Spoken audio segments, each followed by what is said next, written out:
Hey, my friends, just wanted to share this video with you. A friend of mine took it upon himself on a little bit of prompting to go to George Floyd Square and drive through in Minneapolis to kind of share the thing that we talked about on the Bongino show. I'm going to give you the video of what we looked at. This is on the right-hand side, what we would call a Normandy barrier. These are just those X's made of metal, and they have chains drawn across them, and it blocks off what this says here: "You are now entering the free state of George Floyd."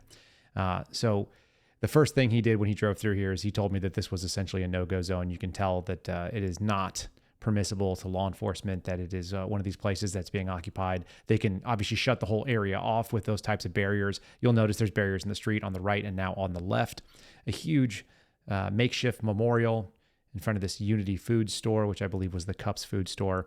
And there's a black power fist in the middle of this traffic circle, which used to be a four-way stoplight, but has been taken over and now has these man-made or citizen-made memorials. Here's another one with the sort of African pride flag or the African solidarity flag. We cut out a bunch of pieces of this as he's driving. On the right-hand side, what you're going to see is a makeshift memorial. It looks a lot like what you would see if you went to Arlington National Cemetery. There's just rows and rows. And these all apparently have the names of black men who have been killed by law enforcement. It doesn't differentiate whether or not these were justifiable or otherwise. And you've got both these two big fields of it. And there's, I think he said 150 names. There might be more than that from what we can see here. Just something that's taking up public space, and I'm sure it's not sanctioned, but nobody's going to take it down. Did a couple of passes through here, so he increased the sort of what we call the heat status of his vehicle. That's going to be the way that it's notified. And he when he was leaving, he told me it was time to go.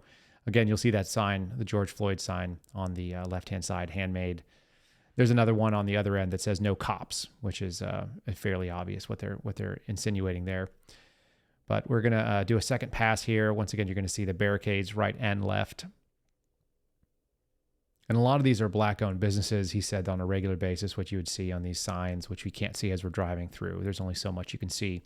It indicates that this is a black-owned business, and it says "Don't burn" on the actual on the windows. They've been putting this up, all this graffiti on these Jersey barriers here, and he's going to go ahead and drive through a little bit further on the other side of the traffic circle. So now we're heading a different direction.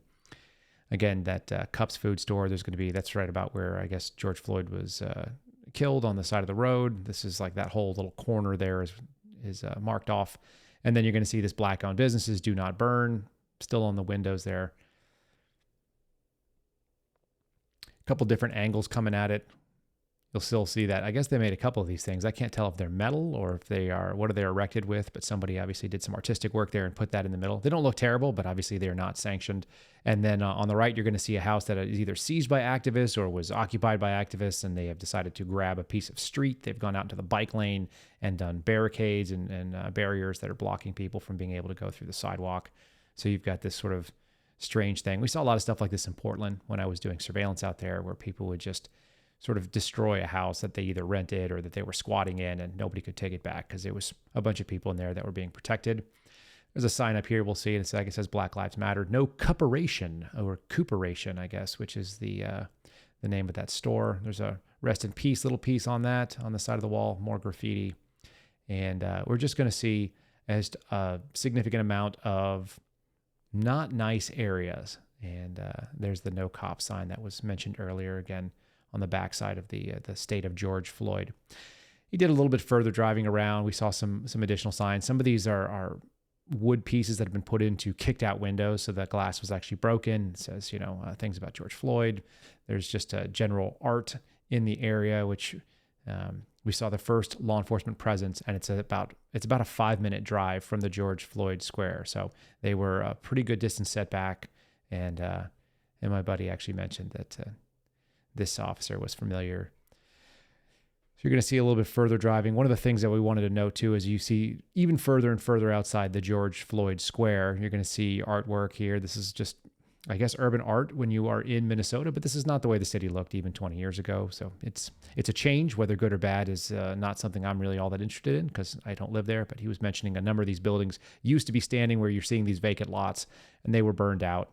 They haven't been recovered. So we're now 3 years away from the riots that happened in 2020 in the late summer, and these things have still not recovered.